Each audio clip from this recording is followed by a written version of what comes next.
Hi, this is Justin Vancher with Dorkaholics at Lawlif for With Love Season 2.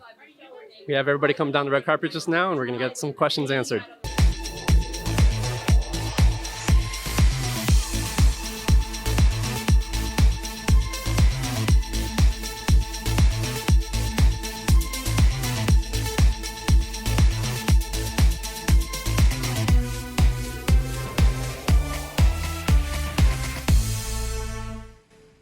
I don't know if you heard Benito's Australian accent just now, but It's terrible. Don't listen to anything Benito has to say ever. Like, no, I'm just kidding. I'm kidding.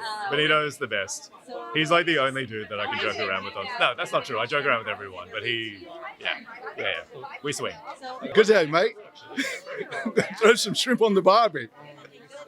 Appreciate it. And every once in a while, I get to use my Australian accent. it's perfect. I would cast you as an Australian right away. About the show, though, And just so you know, I always started doing that because I'm mocking Desmond. I'm terrible at accents. But he hates it so much, I do it a lot. So, good on ya. I was like, you better get her. She's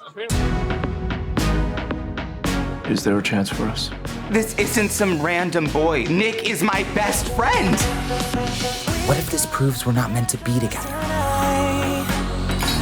I need to grow my business, move out of my parents' house, fall in love, get married, become Beyonce's personal makeup artist, and live happily ever after. Your generation exhausts me. When I'm going home.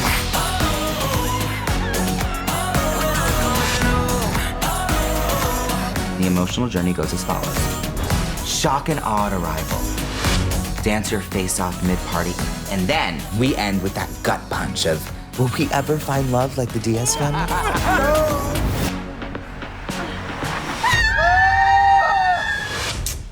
Miss you already.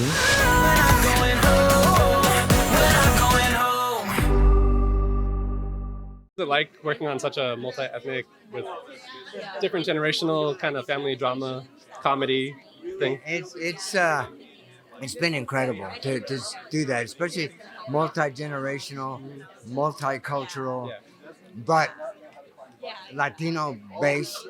You don't get that. In all the years that I've been here doing it, I've never gotten. I've experienced it at different times, but this in a series, it's just been great. Especially with having the leadership of Gloria Calderon Kellett, that pays attention to every single character, and they come. They're all prepared. I mean, they are all so good. They've been working at it for a long time, and it shows. And that's what you have to be prepared. Yeah. You have to give it 100% every time. You can't just call it in. You have to be present and be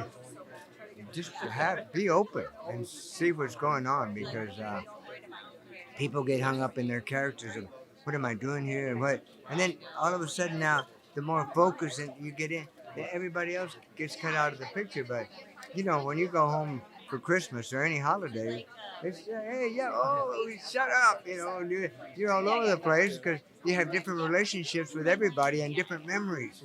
So when you have that, that's what this show is. It's just memories galore. And since we're the oldest ones, since we're the grandparents, we've got all the memories since forever. Yeah. So we may be just sitting there on the couch, but man, we've got our own movies playing in our heads. And I hope that you can see it in our eyes, Definitely. and our feelings, that it's more than just what you see at first sight. That's why you have to see the show several times to get all the nuances that are going on all over the place. Well, for me, it feels like home because the character is like I am. I'm a homeowner with a happy marriage with grown kids. My brother's gay. My first director was gay. Some of the people I worked with are, either designers or everything else. They were non-specific, or are non-specific. This is a very familiar environment to me. So telling stories of these rich people in the collective is just fun. I don't see it that way that you described it, because to me it's just humans doing human things.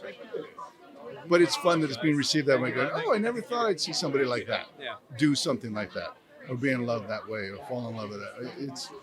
there are no barriers in this world, and I like it. I think it's fun. It's the same for me. I grew up in I'm half Asian, half white. Grew up in San Diego, so lots of Latinos around, and then just everywhere was just multi-ethnic. So it's like the normal. Right. So what is normal? Unless you grow up in specific towns that haven't integrated much, normal is like we're all around each other. But I grew up in Albuquerque, and so my neighbors were from the local reservation, and I had a different growing up experience until I moved to LA, and I was like, okay. And everybody needs to know: are you Mexican? Are you Salvadoran? You're like, okay, what's with all the labels? But there's a sense there's an idea to defend yourself in a community that's immigrant, a lot of immigrants. We set the show in Portland. We're not stressing on the immigrants. We're just going to pass that to, all right, we're already living with each other, and let's figure it out, which is fun. So I have one question that I was told to ask you. What's the most physical thing that you had to do on the show? Most physically challenging thing you had to do on the show? The most physically challenging thing I had to do on the show, and you know this, it's the sex scenes, man. They're so uncomfortable. Not in terms of like, the doing of it, not uncomfortable in like the awkwardness of it. It's genuinely physically uncomfortable positions. It's like, no, that looks great for camera, but I'm propped up on like 2 fingers here and like trying to get my wrist here and stuff. It's deeply, deeply contortionist, and it's hard. I don't have flexibility, man. No, I don't have mobility. Yeah, but you got all those muscles. Just that's the one problem. finger, hold yourself up. Too much synthol, and I have no mobility left. It's all non-functional. What's your favorite holiday based on the show, and did it change because of the show? Not on this show. I mean, this show is amazing because I learned about a lot of new traditions like the Christmas and everything else. But always my favorite holiday has been Easter, because when I was a kid, we used to go riding horses on Easter. That's a pretty great Easter. No, favorite holiday is still Chinese New Year.